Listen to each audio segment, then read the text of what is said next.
बिस्मिल्लाहिर्रहमानिर्रहीम। मुअज़्ज़ज़ सामीन गिरामी कदर, इंशाअल्लाह लॉकडाउन और आइसोलेशन के इस दौर के अंदर कोरोना बीमारी का वाहिद हल जो कुरान और सुन्नत से नज़र आता है, उस वाले से चंद गुजारिशात को आपके सामने रखूँगा।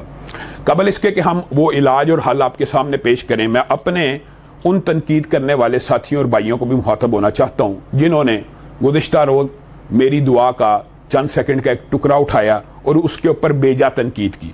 मेरे मुखातिबीन सिर्फ वो लोग हैं जिन्होंने मुझसे ये दलील मांगी कि आप पूरे कुरान में से एक आयत या ज़हीरा हदीस में से एक हदीस हमें दिखा दें कि जिसमें अल्लाह के किसी नबी ने या रसूलुल्लाह सल्लल्लाहु अलैहि वसल्लम ने काफिरों के लिए बद्दुआ की हो।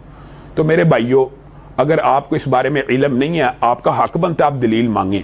लेकिन जो दीन का तालिब इल्म चंद क्लासें भी पढ़ा हो या चंद असबाक ही पढ़ा, उसको पता है कि कुरान पाक के अंदर हजरत नूह की लंबी चौड़ी दुआ मौजूद है काफिरों के खिलाफ के रब्बी ला तज़र अलल अर्ज़ि मिनल काफिरीना दय्यारा इन्नका इन तज़रहुम युज़िल्लु इबादका। हजरत नूह ने तो ये तक कह दिया, अल्लाह ताला ज़मीन के ऊपर किसी काफिर को जिंदा ना बाकी रखना, अगर वो बाकी बचेगा तो उसके घर काफिर ही पैदा होगा। हजरत मूसा की दुआ भी कुरान पाक में मौजूद है ऐसे काफिरों के खिलाफ कि अल्लाह ताला इनका माल, इनकी औलाद, इनकी जानें हलाक कर दे। ये दुआएं मौजूद हैं कुरान पाक में, दीन के तालिब इल्म जानते हैं। इसी तरह जिसने हदीस के अंदर से मुतालबा किया, नबी करीम सल्लल्लाहु अलैहि वसल्लम, बुखारी शरीफ की हदीस है, बेर मऊना के ऊपर 70 सहाबा जब शहीद किए गए, नबी करीम सल्लल्लाहु अलैहि वसल्लम ने पूरा माह 30 दिन कनूते नाज़िला बद्दुआएं की उनके खिलाफ। और उसके अलावा उतबा, शैबा, रबिया नाम लेके भी नबी करीम सल्लल्लाहु अलैहि वसल्लम ने काफिरों के खिलाफ बद्दुआ की। तो गोया जो काफिर मुसलमानों को अज़ियत तकलीफ पहुंचाए उनके खिलाफ बद्दुआ करना यह कुरान और सुन्नत से साबित है।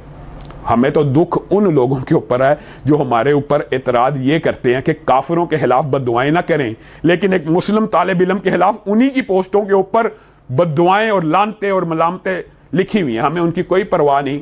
ये एक खास गिरोह है कि जिनका रहनुमा फसाद चौधरी खुद कहता है कि मौलवी इस वबा की वजह है, तो उनके पैरोकारों ने, अंध भक्तों ने इसी किस्म की बातें करनी है। हजार दाम से निकला हूं एक जुम्बिश में, किसे गुरूर है आए करे शिकार मुझे। हमें उनकी कतन कोई परवाह नहीं। जो असल मौजू है हम उसकी तरफ आते हैं।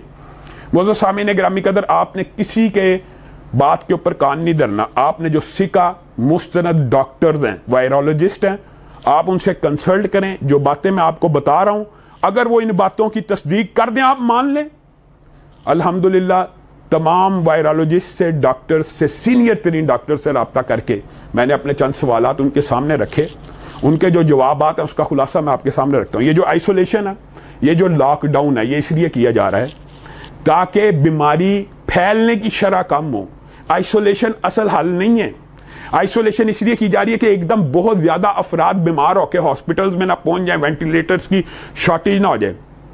इसलिए इस बात के ऊपर तो हमारा इत्तफाक है।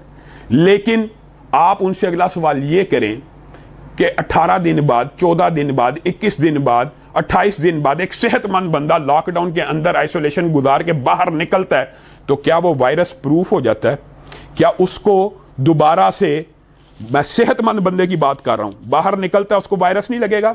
उसको भी लग सकता है। तो क्या दोबारा ये चेन नहीं बन सकती? बन सकती है।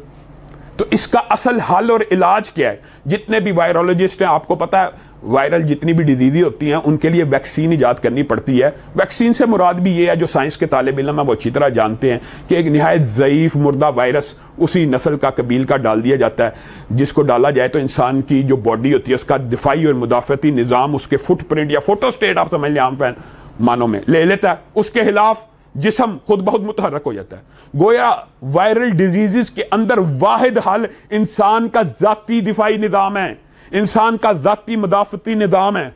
अब बताइए, ये दिफाई निज़ाम डॉक्टरों ने हमें अता किया कि अल्लाह मालिकुल मुल्क ने अता किया है। तो आपने इस आइसोलेशन को, इस पीरियड को ज़ाया नहीं करना, इस लॉकडाउन को ज़ाया मत करें। अपना मुदाफ़ती निज़ाम इसको बूस्ट अप करने की कोशिश करें, इसको बढ़ाइए। और हमें पता है कि ये कैसे बूस्ट अप होता है। आपके सामने पहले भी वज़ाइफ रखे, पहले भी खुराकें रखी, आपने इनका लज़ूम पकड़ना लाजिम। ये जितने दिन आप आइसोलेशन के अंदर हैं, जो सेहतमंद हैं वो भी और जो बीमार हैं वो भी, उन्होंने अपने इस दिफाई निज़ाम को कैसे बूस्ट करना है, उस अल्लाह रब्बुल इज़्ज़त की मदद के साथ, उसकी मर्ज़ी के साथ, उसके दीन की हमायत और नुसरत करके आपने इस दिफाई निज़ाम को इतना मुतहर्रक और मजबूत कर देना है कि अगर आप बाहर निकलें। अच्छा, ये जो भीड़ भाड़ के अंदर ना जाने का फ़लसफ़ा है ना, ये भी इसीलिए है کہ وائرل جو لوڈ ہے یہ فل لوڈ نہ انسان کے اوپر اٹیک کرے تو انسان کو زیادہ نقصان ہوگا. اور یہ جو وینٹیلیٹرز ہوتے ہیں نا یہ کوئی معاذ اللہ جادو کی مشین نہیں ہے. وینٹیلیٹر کے اوپر جانے کے بعد بھی دفاعی نظام کی اہمیت ہے. 18 گھنٹے کے بعد بندے کو سیدھا الٹا اس کو انڈر آبزرویشن رکھنا پڑتا ہے. تو وینٹیلیٹر بھی جادو کی مشین نہیں ہے. اس سارے بیماری کے اندر ایک ہی جادوئی مشین ہے, وہ اللہ رب العزت کی طرف رجوع کرنا ہے اور اللہ رب العزت سے اپنے دفاعی نظام کی تیزی اور مضبوطی مانگنا اور منوانا ہے.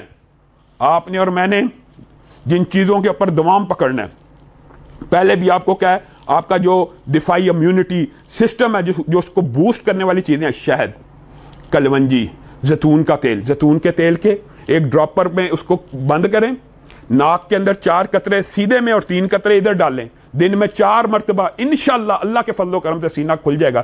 قسط ہندی کا بھی ذکر موجود ہے. یہ تو کھانے پینے کے اندر, اور ایک بہت بڑے حکیم نے اس کا علاج یہ بھی لکھا ہے کہ 7 اجوائن اور 7 پودینہ ان کو آپس میں آپ نے مکس کرنا, یہ ڈراپرز بن جائیں گے, اس کو بھی ناک میں ڈال لیں. یہ آپ تمام چیزیں کریں اپنی امیونٹی کو بوسٹ کرنے کی. آئسولیشن کا وقت اللہ کے لیے ضائع مت کریں.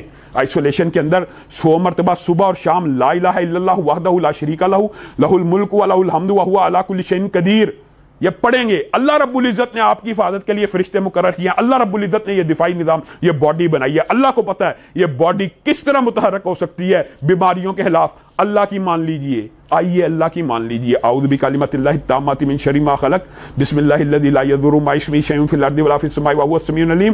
اس کے علاوہ درود پاک کثرت سے پڑھیے. ربی شرح لی صدری ویسر لی امری, یہ 7 مرتبہ ہر وقت پڑھتے رہیں. سورۃ فاتحہ 7 مرتبہ پڑھتے رہیں. یہ وہ ذرائع ہیں, درود پاک کثرت سے پڑھیں.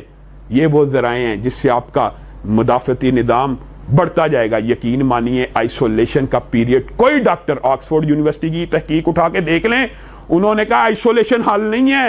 آئسولیشن کے باوجود ایک بندہ 21 دن بعد بھی باہر نکلتا ہے, 2 ماہ بعد بھی باہر نکلتا ہے, اس کو بھی وائرس لگ جائے اور دوبارہ چین نہ بنے, اس کی کوئی گارنٹی نہیں ہے.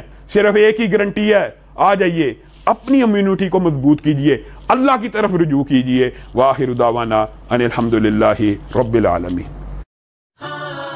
قم للصلاة إذا المؤذن كبارا, أقبل لربك مسرعا متطهرا.